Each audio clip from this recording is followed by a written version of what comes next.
Shalom adik-adik, jumpa lagi dengan kami di channel Agape Sarang Indonesia di Bible Study for Kids Online. Hari ini kita akan belajar bersama-sama firman Tuhan yang terdapat di dalam kitab Yosua. Jadi adik-adik, setelah Musa meninggal dunia, Yosua menjadi pemimpin bangsa Israel yang baru adik-adik. Jadi di sini Allah memilih Yosua menjadi nabi setelah Musa. Allah memerintahkan Yosua untuk memimpin bangsa Israel ke tanah perjanjian, yaitu tanah Kanaan adik-adik. Bangsa lain sudah tinggal di sana. Allah akan membantu orang Israel untuk mendapatkan tanah itu. Yosua mengirim mata-mata menyeberangi sungai ke tanah perjanjian adik-adik. Para pengintai kembali, mereka memberitahu Yosua bahwa orang-orang yang tinggal di negeri itu takut kepada orang Israel. Orang Israel tiba di Sungai Yordan. Lalu orang Israel siap untuk menyeberangi Sungai Yordan adik-adik. Para imam membawa tabut perjanjian menyeberangi Sungai Yordan. Air berhenti mengalir. Orang Israel pun menyeberangi sungai di tanah yang kering. Di situ Tuhan Allah membantu Yosua sama seperti Dia membantu Musa. Kemudian para imam membawa tabut perjanjian itu ke seberang. Lalu air di situ mulai mengalir lagi.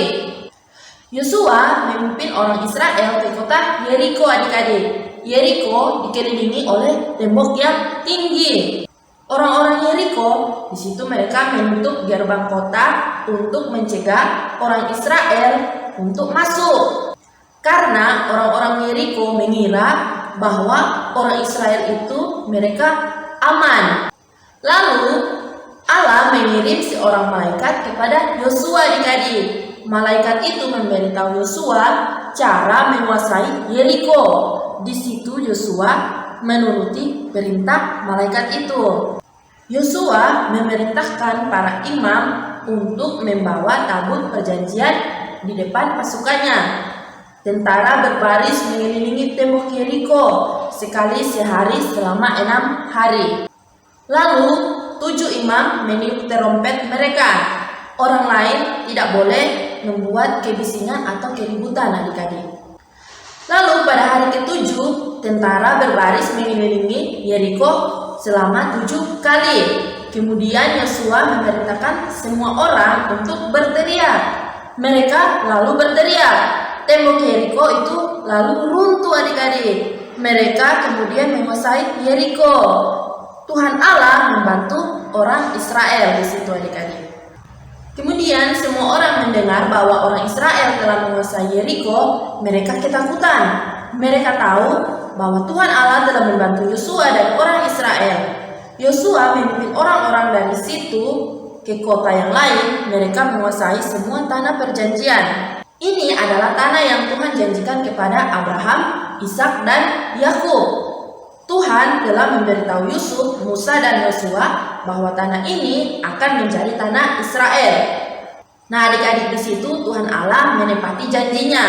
Yosua membangun mezbah untuk membakar korban bakaran. Semua orang berkumpul, lalu Yosua membaca perintah-perintah yang Tuhan Allah berikan kepada Musa. Kemudian Yosua membagi tanah itu menjadi 12 bagian. Dia memberikan sebidang tanah kepada setiap suku Israel. Orang-orang kemudian membangun rumah baru dan kota-kota dan ladang-ladang di situ.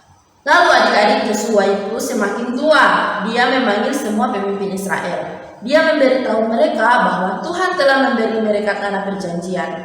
Tuhan telah membantu mereka memenangkan pertempuran. Mereka masih bisa memiliki tanah jika mereka taat. Mereka akan kehilangan tanah perjanjian jika mereka menjadi jahat. Adik-adik, Yosua adalah Nabi Allah yang agung. Dia berbicara kepada seluruh Israel. Dia berkata bahwa Tuhan telah memberkati mereka. Dia mengajak mereka untuk menaati Tuhan. Yosua meminta mereka untuk memilih siapa yang akan mereka patuhi. Dia juga mengatakan dia dan keluarganya akan menaati Tuhan. Kemudian semua orang-orang di situ kembali ke rumahnya dan Yosua meninggal. Jadi adik-adik, firman Tuhan hari ini mengajarkan kita untuk tetap taat dan menuruti perintah Tuhan. Sama seperti Yosua yang diperintahkan Tuhan untuk menolong bangsa Israel untuk merebut kembali tanah Kanaan, dia melakukannya dengan sungguh-sungguh adik-adik. Oke adik-adik, sampai di sini dulu cerita firman Tuhan kita hari ini ya. Jangan lupa untuk nonton terus episode-episode selanjutnya di Bible Study for Kids Online. Sampai jumpa.